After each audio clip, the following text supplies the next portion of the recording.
Yeah, it's on the corner. I remember this building. I lived here in 62, 63. The thing that says Antica Venezia Ristorante used to be something called Dirty Dick's Foxhole Bar, which was a transvestite bar in the evening, and during the daytime was a sailor's hangout. And it changed about 7 at night. And getting a pack of cigarettes in Dirty Dick's Foxhole Bar after about 8 o'clock was like running the gauntlet. It's interesting. This is an overlay. You can still read from 40 years ago.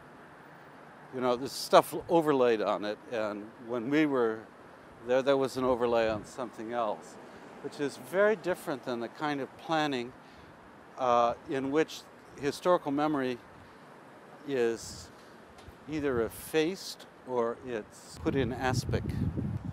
I mean, that's one thing about cities, you know, is that because of their size and the diversity of people in them, it should be places of secrets.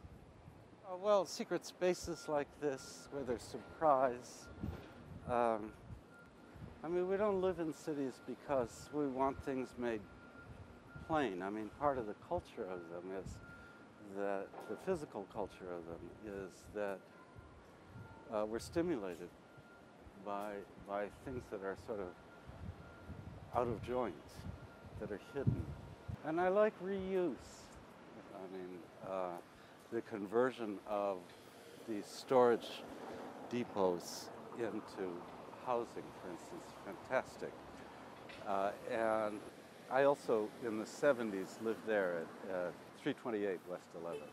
It was an experience for me of sort of late adolescent freedom. What it made me very attuned to were details of urban design rather than overall plans. I'm sort of more interested in the railing, yeah, and well, just the detailing of how something like this allows you to be on the street, you know.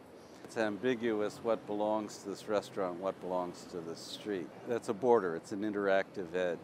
But a boundary is something where it's an end, a termination. There's no life at that edge. It throws you away from it. And I guess what we've been walking through is a lot of border space rather than boundary space, with the exception of those very corporate houses. Maybe that's the thing about it, that structurally it's got a lot of this kind of ambiguous space. And that's what I don't like about what gentrification has done, is that it basically erases the border condition. I'd say another thing, there's a kind of poetry in the materials of a street like this. The way things have worn differently, you know, the sort of physical surfaces that are sort of imposed over each other. And to me, that's aesthetically very arousing, that sense of kind of used material, you know? I'm interested in craftsmanship. I'm interested in how things get made and the social conditions that surround it. That it has a relationship to the work I've done in urbanism because, you know, these are all built environments. But I think it's something that happens to people when they get old. You know, I'm more interested in the sort of philosophical issues about what it means to inhabit something as opposed to create it, you know. How you get skills, how you find a community of people in which your skills are supported. So the kind of, I don't know whether I'll do any, I mean, the one urbanistic thing I've been thinking about doing is, it's not good for me. one thing about this whole ecological crisis has struck me, and that has to do with renunciation. Okay. You know, with doing with less, which means a massive change in people's cultural attitudes. What's been in my mind about all of this is different models of sustainability. Thinking we should be really focusing on what's unsustainable, what can't be sustained. Oftentimes, I mean, to spare something might take a radical intervention or into an environment, really disorganize it in some way.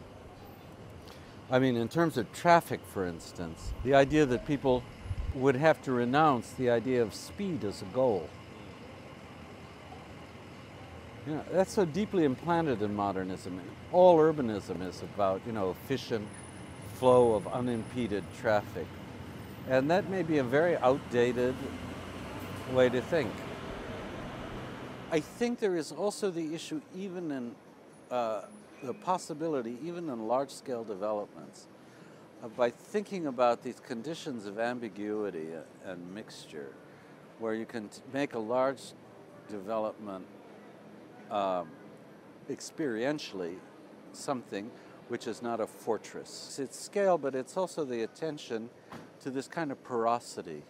You know, I'm a real believer in architectural determinism. It requires having an eye to understanding when you make a wall like that, for instance,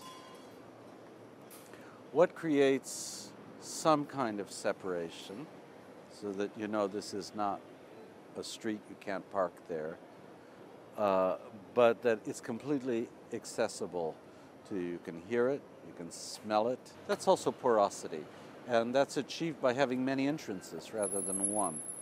There are lots of ways to do it. I think a lot of urbanists in the 80s and 90s just didn't want to do that stuff, you know. I think people your generation will never build the way people in their 40s and 50s tried to build.